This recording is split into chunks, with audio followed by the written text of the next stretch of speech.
Hey everybody, Evan Baumgardner, board certified hypnotist at EBHypno here in Seattle, Washington. And one of the things I get asked a lot is how many sessions does it take before I see change? Hypnotists, we love to talk about how fast change happens for our clients. Phobias, habits, things that have bothered us for years can be gone just like that. You want to quit smoking, one session, bam, you're done. And it really is amazing. But how many sessions it takes is really dependent on a lot of different factors, because people are unique. We are all completely different. Where we are on our journeys in life are also completely different. I know with my experience with hypnosis for my anxiety when I was agoraphobic, is before I became a hypnotist, I only had one session and I did see benefits from it immediately. I wouldn't say that I was free of my anxiety at that point though. It was after I kept working, doing self-hypnosis, and then expanding my comfort zone by constantly stepping outside of it, was I able to really conquer my anxiety. Hypnosis started that process, and self-hypnosis helped me move along. But the thing is, it's not something that's just, ooh, Shazam, magic happening. I had to actually take steps to do it too. One session by itself, it helped me a lot. I was able to start going back to Sounders games again and start feeling a little like myself. There would still be that sort of panic though. It would still overwhelm me a bit when I would be in certain situations. But as I was doing more self-hypnosis, I was able to push those boundaries more and more. But I had to start doing it and actually testing it and putting it into work. I could have benefited from more sessions. I would have made progress a lot faster. Some hypnotists, they like to do one session at a time, and that's great. For some things, you might only need one session. I don't work that way. My philosophy is I do session packages. Most issues with hypnotherapy, studies have shown, are resolved between 3 to 6 sessions. You will get a million different answers if you ask a million different hypnotists about how many sessions it takes for things, especially because from issue to issue, it's going to change. Like I said, smoking, I consider one session and you're done with my program for that. There may be other sessions needed. That's okay. And that's part of it. We all progress at different paces. So my philosophy is I like to do packages starting at 3 sessions. That's a minimum package I do. Typical package is 5 sessions. The way I look at it is that first session, we clear out the issue. It's gone. We've broken the old pattern, the old habit. However, when we're rebuilding something, and that's essentially what we're doing, is we're removing the old pattern, but then comes the new construction.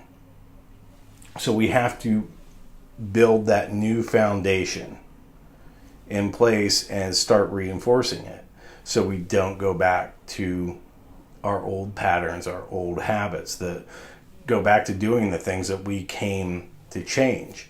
The mind, our subconscious mind, it wants to protect us. Everything that we do, even our most destructive habits, there is some sort of perceived benefit to it. It helps us in some way.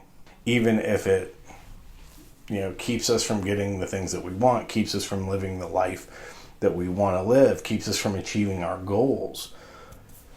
There's a perceived benefit to it somewhere along the line. When that habit formed, when that pattern formed, it was some kind of benefit to us. This happens a lot with smoking clients. Usually a lot of people start in their teens and they start smoking, with their friends. They're at a party, they're having a good time, but there's this sense of togetherness, of social, of good times, and nothing impresses into the subconscious mind like repetition and emotion. So with smoking, as you're doing the repetitive habit, and then you have these kind of good emotions with your friends attached to it, the habit takes hold really quick. With anxiety, for myself, I remember having my first panic attack and just shaking uncontrollably and having to stop and throw up. I was in Minnesota in the middle of winter, and I was rolling down the window of my car. I was turning the AC on. I could not cool down. I had no idea at that time what a panic attack was. I just thought I hated Minnesota. And that might have been part of it. But that physical reaction, it was so violent. It was so unpleasant. It was so uncomfortable, so miserable that, I never wanted to experience that again. It's like if you put your hand on a hot stove and you burn yourself, never to touch that again. That was a very powerful thing. There's that powerful emotion that comes in, and it's fight, flight, freeze. When that happens, when our body is screaming at us to get out of a situation, remove ourselves in such a way, we're going to be very gun shy when it comes to putting ourselves back into that situation. Think of this as the amygdala. And it's always scanning for threats, right? Usually it goes like this. It opens up, fight, flight, freeze, fight, flight, freeze. And when we're having anxiety, when we are suffering from that, it's staying open. It's in this heightened state where it's always looking for threats. We're using a lot of energy being in this heightened state, this hyper-aware state where we're constantly looking for threats. And we're on edge because of it. So in that first session, the goal is to clear the blockage out, and so it can start flowing again, so it can start functioning normally again. I view it as, in one session, we're going to clear the emotional blocks. So at that point, we can look at it as your anxiety's gone as it can be. We are hardwired to feel anxiety.